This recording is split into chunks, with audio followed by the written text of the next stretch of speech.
Hello, my name is Parker, and welcome to my channel. If you are new here, if you haven't gotten the chance to check out any of the episodes of this series previously, I do suggest you go do so now.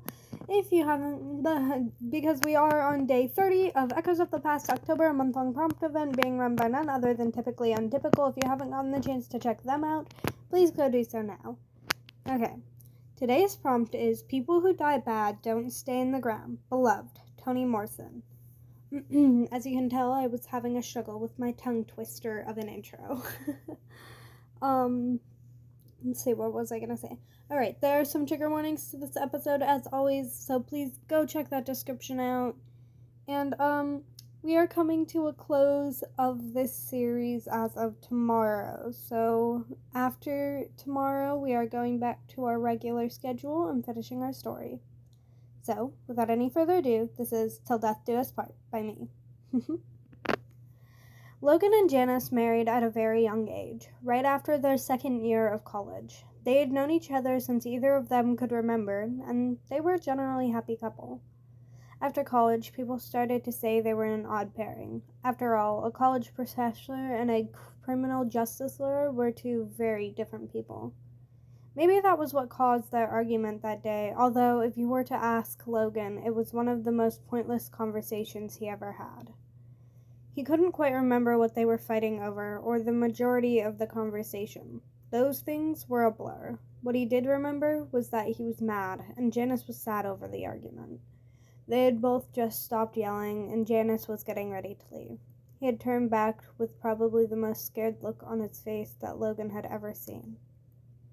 "I love you," he muttered, and Logan softened. No matter how mad he was, those words would always come at the end of an argument. "I love you too," he whispered, just loud enough for Janice to hear him, and then he left. After that, he was just gone. Like any other lawyer, he had enemies, so no one could surely be sure what caused his killer to decide to kill him. All they were sure of was that the drive-by wasn't an accident. He hadn't even made it off the street, and Logan was torn apart. He pushed himself through the week following, holding himself back in tears even at his funeral, hiding his pain with skill.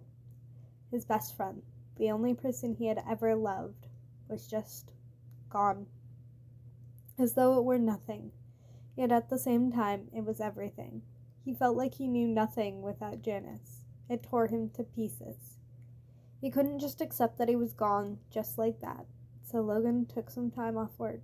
He found himself going through all of the files that Janice left at the house. He found he spent all his time trying to find who had done this to Janice, until he felt like something was watching him. It was the same as Janice's loving stare that would always be placed on Logan whenever he was doing work. And Janice had just gotten home. "Hey, honey," he called without thinking. He gave a small shudder when he realized what he had said, wondering, if only for a second, if his husband had never really died. He felt his breath catch as he saw the slightest shift in the corner of his eyes. He sat down and sobbed uncontrollably, not knowing what to think. What made it worse was the feeling of soft pressure that he felt around his neck, and what felt like his suit jacket pressed to his neck the way Janice had done it for so many years. He choked on a sob, closing his eyes, trying to hide from the world.